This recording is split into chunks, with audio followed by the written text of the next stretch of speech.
Shalom, salam berkat dari kami untuk pendengar sekalian. Saat ini pendengar akan diberkati dengan program Hari Ini Harinya Tuhan bagian yang ke-8. Sebuah program rohani tentang doktrin Alkitab yang menolong kita untuk semakin tertanam dalam kebenaran firman dan bertumbuh dalam kemuliaan. Bersama hambanya, Pendeta Gilbert Lumwendong, STH.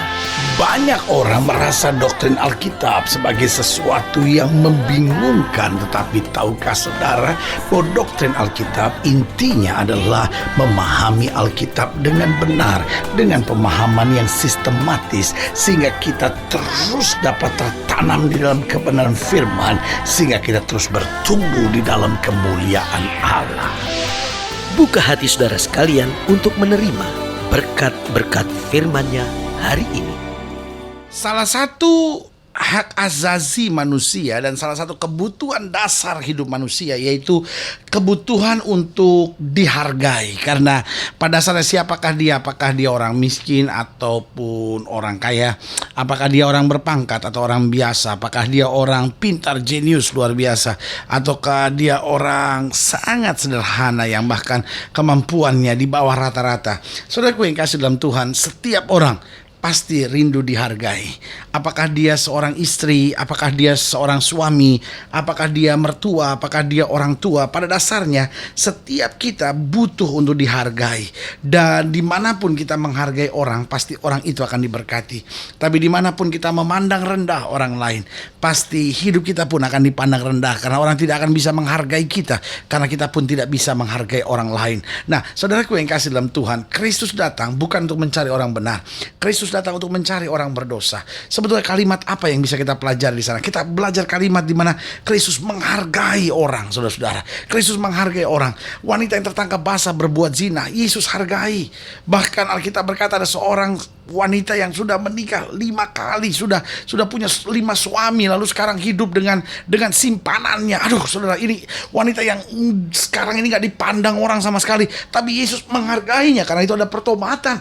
Alkitab bicara tentang Bartimeus, orang buta yang menjerit, Yesus anak Daud kasihanilah aku.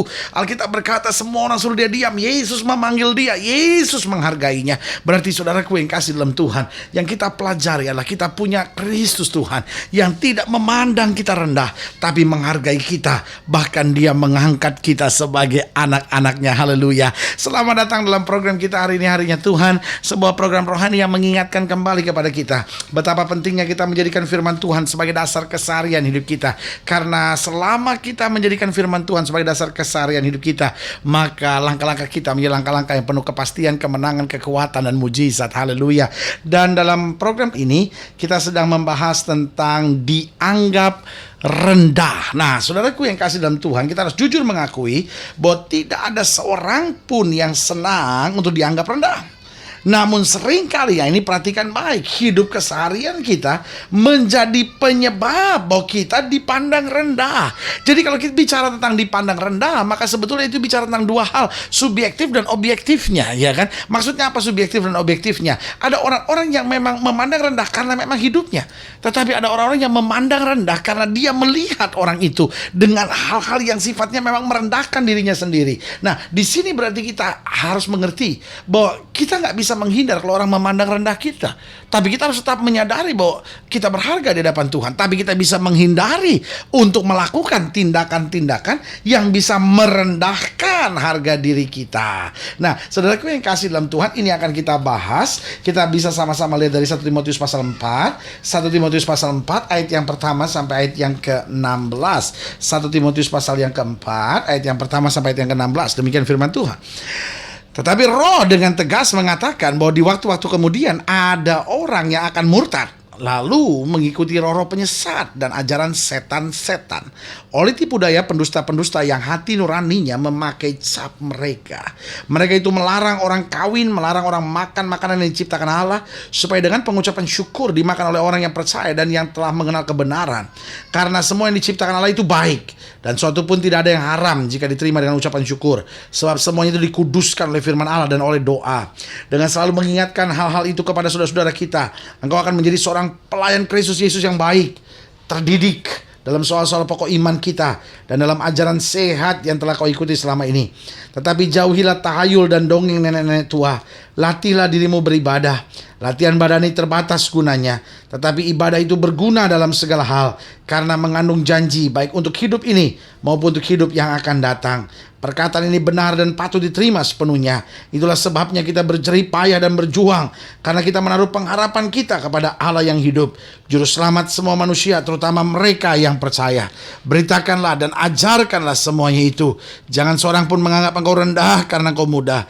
Jadilah teladan bagi orang percaya dalam perkataanmu, dalam tingkah lakumu, dalam kasihmu, dalam kesetiaanmu, dan dalam kesucianmu. Sementara itu sampai aku datang, bertekunlah dalam membaca kitab-kitab suci, dalam membangun dan dalam mengajar. Jangan lalai dalam mempergunakan karunia yang ada padamu, yang telah diberikan kepadamu oleh nubuat dan dengan penumpangan tangan sidang penatua. Perhatikanlah semuanya itu, hiduplah di dalamnya, supaya kemajuanmu nyata kepada semua orang. Awasilah dirimu sendiri dan awasilah ajaranmu. Bertekunlah dalam semuanya itu, karena dengan berbuat demikian kau akan menyelamatkan dirimu dan semua orang yang mendengar engkau. Haleluya. Saudaraku yang kasih dalam Tuhan, dari ayat-ayat bacaan ini kita bisa pelajari kapan seorang bisa dipandang rendah. Yang pertama, coba lihat ayat yang pertama. Di ayat yang pertama dikatakan, tetapi roh dengan tegas mengatakan bahwa di waktu-waktu kemudian ada orang-orang yang akan murtad, lalu mengikuti roh-roh penyesat dan ajaran setan-setan. Berarti seorang akan dianggap rendah jika dia murtad dan mengikuti roh-roh penyesat. Ada banyak orang yang karena harta akhirnya tinggalkan iman. Ini yang saya sebut murtad.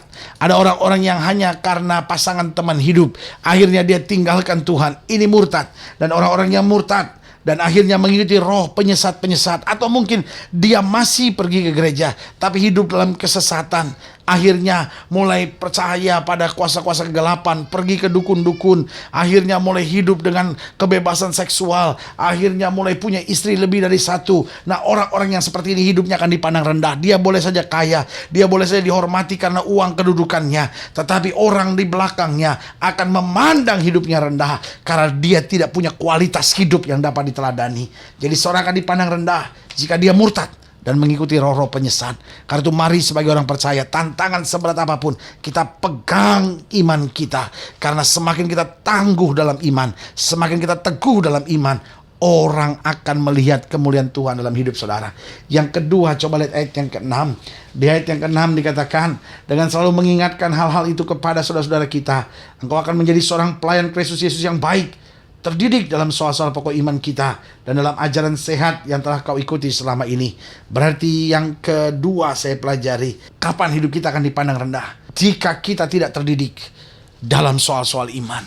Jika kita hanya pusing dengan hal-hal duniawi, orang akan menertawakan hidup kita dan berkata, ya, katanya punya agama, katanya orang Kristen, kok hidupnya hanya hidup duniawi.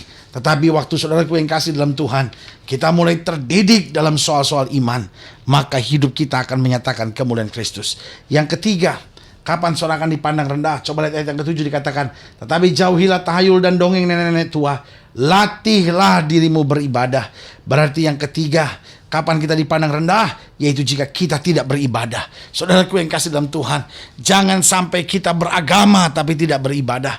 Jangan sampai kita beragama tapi tidak beriman. Saya khawatir ada banyak orang hari-hari ini posisinya begitu. Beragama tapi tidak beriman. Beragama tapi tidak beribadah. Pergi ke rumah-rumah ibadah tapi tidak beribadah. Karena dia pergi ke rumah-rumah ibadah hanya untuk menjalankan ibadahnya supaya dilihat oleh orang, tapi dia sendiri tidak hidup dalam ibadahnya. Saudaraku yang kekasih dalam Tuhan, sudah saatnya kita memahami, sudah saatnya kita mengerti bahwa kita harus takut sama Tuhan. Kita harus menjalankan ibadah kita dengan sungguh-sungguh. Jadi teladan, jangan jadi orang tua yang hanya berkata, nak kamu pergi ke gereja, jangan seperti papa ini. Aduh, saudaraku yang kasih dalam Tuhan, mari kita beribadah, karena ibadah membuat kita lebih dekat sama Tuhan. Ibadah membuat kita berubah, ibadah membuat hidup kita semakin hari semakin seturut dengan kehendak Tuhan. Kapan seorang hidupnya dipandang rendah? Jika dia murtad dan mengikuti roh penyesat. Yang kedua, jika dia tidak terdidik dalam soal-soal iman. Yang ketiga, jika kita tidak beribadah. Yang keempat, coba lihat ayat yang ke-12. Dikatakan, jangan seorang pun menganggap engkau rendah karena engkau muda. Jadilah teladan bagi orang-orang percaya dalam perkataanmu, dalam tingkah lakumu, dalam kasihmu, dalam kesetiaanmu, dan dalam kesucianmu. Berarti selanjutnya, kapan kita dipandang rendah? Yaitu jika kita tidak menjadi teladan. Saudaraku yang kasih dalam Tuhan, Kristus mau hidup kita menjadi teladan. Kenapa hidup kita menjadi teladan? Karena kita sudah ditebus oleh darah Yesus. Kita diberikan Roh Kudus untuk menyertai dan menolong kita. Kita diberikan firman Tuhan, pesan-pesan ilahi yang adalah peta Allah untuk kita berjalan dalam kebenaran dan kasih Tuhan. Waktu kita tidak hidup sebagai teladan, maka saudaraku yang kasih dalam Tuhan, Alkitab bilang apa? Kalau garam sudah tidak asin lagi, dia akan dibuang dan diinjak-injak orang. Kapan seorang akan dipandang rendah? Kalau engkau murtad dan mengikuti roh penyesat, kalau engkau tidak terdidik dalam soal-soal iman, kalau engkau tidak beribadah, kalau engkau tidak menjadi teladan, kalau engkau seorang suami, jadilah suami yang dapat diteladani. Kalau engkau istri, jadilah istri yang dapat diteladani. Kalau engkau pelayan-pelayan Kristus, jadilah pelayan-pelayan Kristus yang senantiasa dapat diteladani, sehingga engkau tidak bisa dipandang rendah oleh siapapun. Coba lihat ayat yang ke-14, dikatakan jangan lalai dalam mempergunakan karunia yang ada padamu, yang telah diberikan kepada boleh nubuatan dengan penumpangan tangan sidang penatua. Berarti yang kelima, kapan seorang dipandang rendah? Yaitu jika kita hidup dalam kelalaian, jika kita hidup gak tekun, jika kita hidup sembarangan, kita hidup maunya sendiri. Ada masalah lari, pergi ke dukun, pergi ke kuasa gelap, pergi dengan obat-obat terlarang, pergi dengan seks bebas. Ini hidup lalai. Tapi hidup yang setia, hidup yang tekun akan membawa kita masuk dalam kuasa kemuliaan Kristus. Yang keenam, yang terakhir, coba lihat ayat yang ke-16. Awasilah dirimu sendiri dan awasilah ajaranmu. Bertekunlah dalam semuanya itu. Karena dengan berbuat demikian, engkau akan menyelamatkan dirimu dan semua orang yang mendengar engkau. Berarti yang keenam, yang terakhir, kapan seorang dapat dipandang rendah? Jika hidup kita tidak maju-maju. Alkitab berkata dengan tegas di sini, awasilah dirimu dan awasilah ajaranmu. Bertekunlah dalam semuanya itu. Karena dengan berbuat demikian, engkau akan menyelamatkan dirimu dan semua orang yang mendengar engkau. Berarti apa yang Alkitab mau gambarkan ini? Ada sebuah kemajuan rohani. Kalau kita mengawasi diri kita berjalan seturut dengan kehendak Kristus, ada kemajuan, ada kemajuan, ada kemajuan. Waktu hidup Kristen kita nggak maju-maju, bertahun-tahun dia iring Kristus, bertahun-tahun dia ke gereja, kok nggak ada perubahan? Saudaraku yang kasih dalam Tuhan, engkau nggak akan bisa dihormati oleh siapapun. Engkau dipandang rendah. Tapi waktu hidupmu mulai maju, semakin hari, semakin berubah, semakin menyenangkan Tuhan.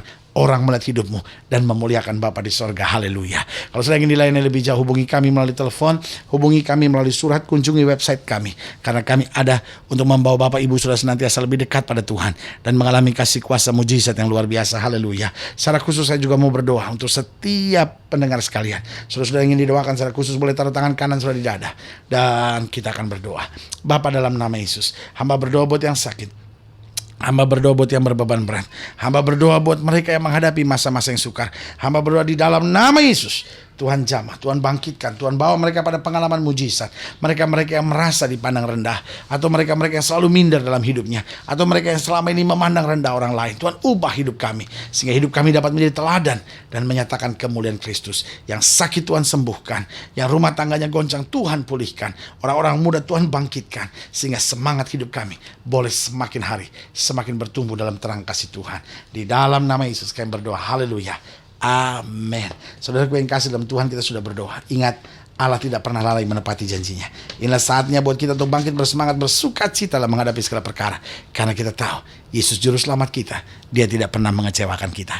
Doa saya menyertai saudara. Sampai berjumpa pada program berikut. Dan jangan lupa, jadikan hari ini harinya Tuhan. Haleluya.